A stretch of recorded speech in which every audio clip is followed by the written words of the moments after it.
I would like to demonstrate now the function of this TETRA site survey test set that can be used to exactly figure out the coverage of a TETRA network. Not only one base station, but also a multi-base station, a trunk network of TETRA can be analyzed, and the data can later be handled and managed on the computer. I would now like to demonstrate the usage of this test set. And so we have the equipment here, the magnetic antenna for top of the car. We have the equipment itself. We have a small antenna that is in the package on delivery. We have the mini iPad for controls and the cradle where we install the mini iPad. One important information. If you have set up the car, the field strength measured could be different than the field strength just beside the car of a handset, of a TETRA handset. What you can do, and I will demonstrate that later, you can adjust the field strength measured by this equipment to the field strength you see on the TETRA handset.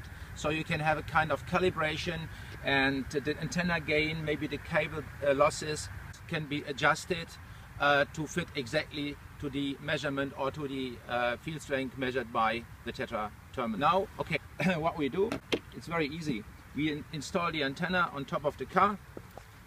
So, ready, we take the test set.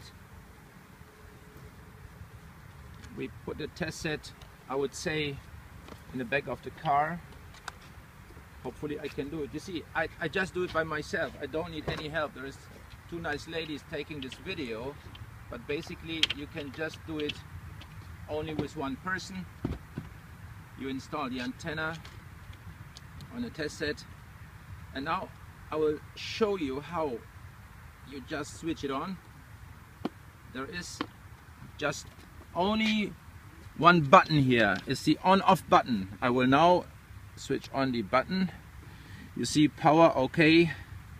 This link will show you once this equipment is locked to the TETRA infrastructure. So now we put it just here and open the iPad. We have the software already pre-installed. Maybe a little bit different because it's too much light to see. We open the application 4711. This is our password. We start the application, and now you will see we already are logged on. We have TETRA coverage. You can see because it's black. If we don't have the TETRA coverage, it would be red. We have a GPS reception. We are logged to the TTS-2000, and now we can go. We can clear the old data. Yes, we erase the old data, and now we go and start the measurement one. Okay, this is it. We can see we have a minus 65 dBm field strength. We see the coordinates. We see the record count. It is every 1.5 seconds. And we can see the channel and also the LAC, the base station where we are logged on. We have a second operational screen that shows us 3 LECs. You see, these are the next 3 base stations and the field strength of the next 3 base stations. You see, this is a 412, this is a 401, and this is the 402 base station. So you see, you have a pretty good coverage here. So the main base station where the device is logged to shows minus 65 dBm, and then the next one is 69, you have a 72 and a 75, and that would mean if this one would fail, you would even have fantastic coverage by the other cells here. You can see. So what we can do now is we can go to settings. I guess settings is not available when you're operating the device. Musst du gleich rausschneiden. Okay, and now we want to install it in the car, and we would like to make a test drive, blah blah blah blah.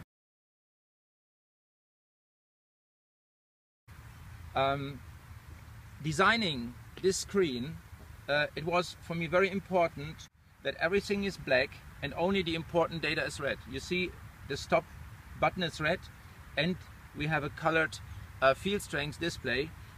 We use the standard colors. Red is a good field strength. We have yellow, orange is a worse field strength, and then we have green and so on. Similar to the equipment from Cassidian and the equipment from Motorola show in the same colors. Okay, and now we would like to have a test ride and we will continue the video when we are in the car.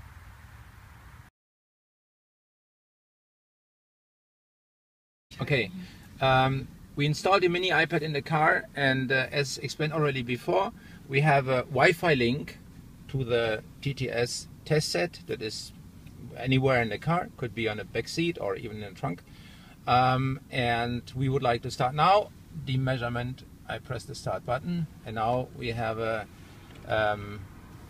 RSSI measurement every 2 seconds. We start the car, and maybe we can take some impression how the data changed during the ride. Okay, so we do it. You can see the coordinates change. The field strength now has changed from red to orange, and just enjoy a little bit watching how the data changes.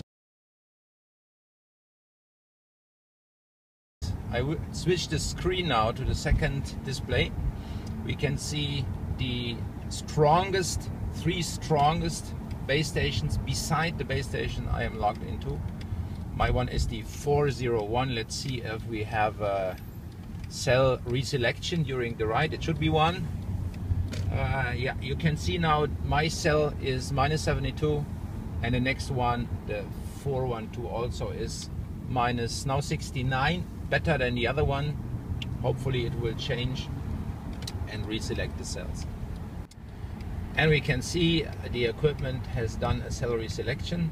We are now logged in the LAC 412, and later on the data screen on the PC we can exactly see what time and on what coordinate we had the cell reselection, the handover.